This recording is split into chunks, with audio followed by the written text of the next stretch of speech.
Cruise ship vacations are very popular and considered very safe. Tens of millions of people go on cruises every year, but once in a while, someone goes missing from a ship, and some cases are shrouded in mystery. Amy Bradley went missing in 1998. No sign of her. Was she taken off the ship? George Smith went overboard, but was he pushed, or did he go over by accident? Today, I want to talk about the strange disappearance of 24-year-old Rebecca Coriam. She went missing off a Disney cruise in 2011. No answer still to this day. Hi, I'm Denise from Fascinating Cases. Rebecca Coriam was born in Chester, England in March of 1987. She was an active girl who liked sports and even went to college for sports science. After school, she moved to the U.S. to teach sports at a youth camp in Maine. Then in 2010, she was hired by Disney to work on their cruise ships. And a lot of people apply for these jobs, so something about Rebecca must have stood out.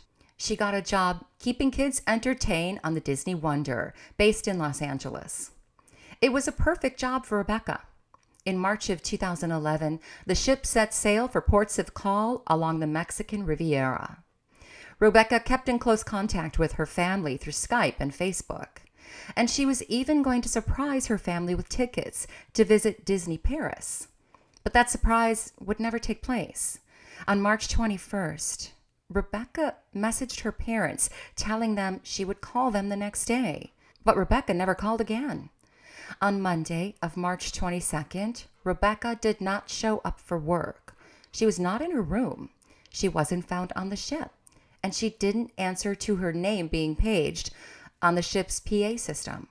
Security cameras were everywhere on the ship, so ship's personnel checked to see CCTV footage, and they spotted Rebecca.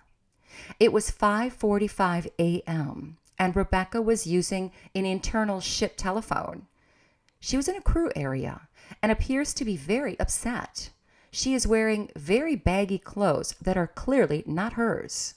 A young man approached her and asked her if she was okay, and she can clearly be saying yes, fine. She hung up the phone and was never seen again. How can that be if cameras were everywhere? An ocean search by U.S. and Mexican boats scoured the waters, but no sign of Rebecca. But Rebecca's father claimed search boats were given the wrong coordinates, and they searched in the wrong area of the ocean. A detective from the Bahamas boarded the ship because the ship was registered in the Bahamas and those laws would apply. Also, Rebecca's parents, Mike and Ann, boarded the ship to look for their daughter. A few crew members were interviewed, but ship personnel didn't want to alarm passengers. Families with small children were trying to enjoy the magic of Disney. Rebecca's father was not happy with the response from cruise officials. He didn't feel like the ship had been thoroughly searched. Passengers disembarked when the ship returned to LA. They told us over the loudspeakers several times that they were looking for her. Okay. And then all of a sudden they said they still hadn't found her. But we didn't notice anybody panicking or, frantically going in and out of rooms or... I actually didn't even notice. I didn't even notice the search. I mean, it was, they said that they were searching, but it was nothing obvious. The ship was cleaned up and set sail again. There was a private pool area for crew members to use when not on the job. And it was located on Deck 5, a place to relax out of their cramped cabins and away from passengers.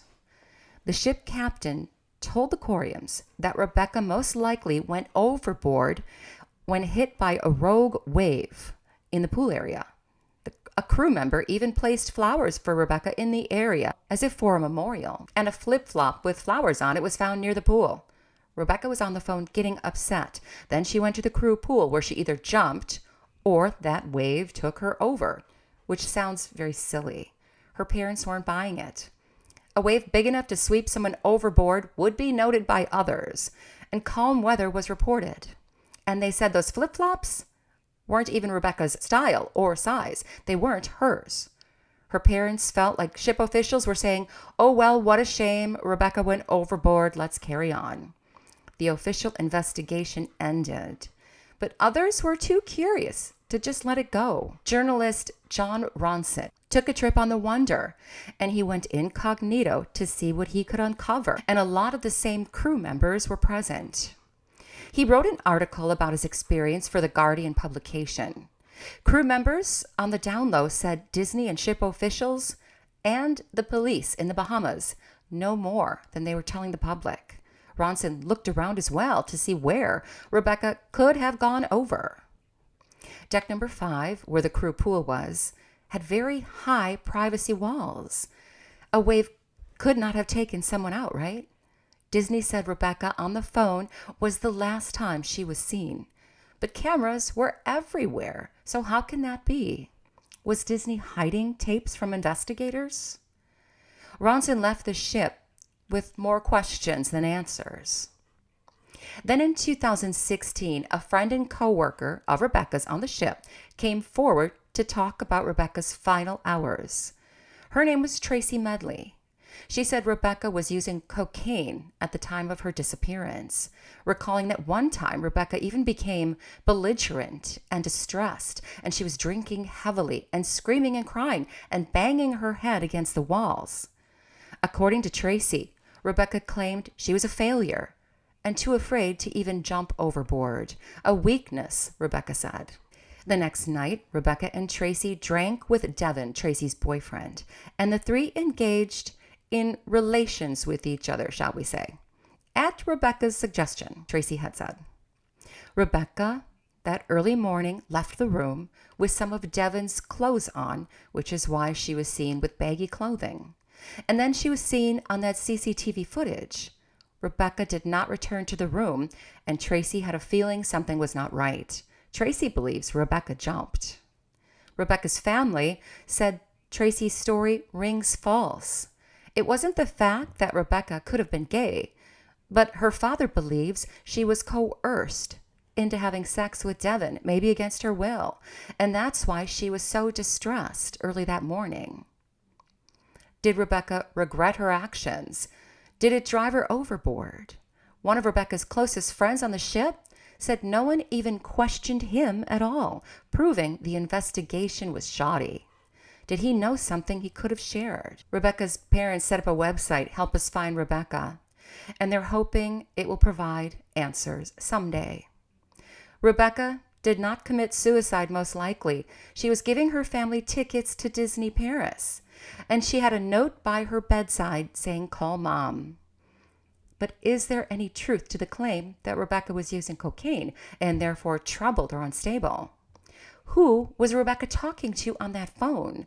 I couldn't find an answer to that. Was it Tracy? Why no footage of Rebecca anywhere else on the ship? Where did she go? Months after Rebecca's disappearance, her parents noticed activity on Rebecca's bank account. New clue in the search for the young cruise worker turns out to be recent activity on her credit card. It's one of the few hopeful signs the family's received since she vanished. Rebecca Coriam's mother received an email over the weekend from her daughter's bank reporting recent financial activity on her credit card. It could be that, she's alive. Or again, it could be somebody else trying to get in the account, or it could be someone trying to get in ours. I don't know.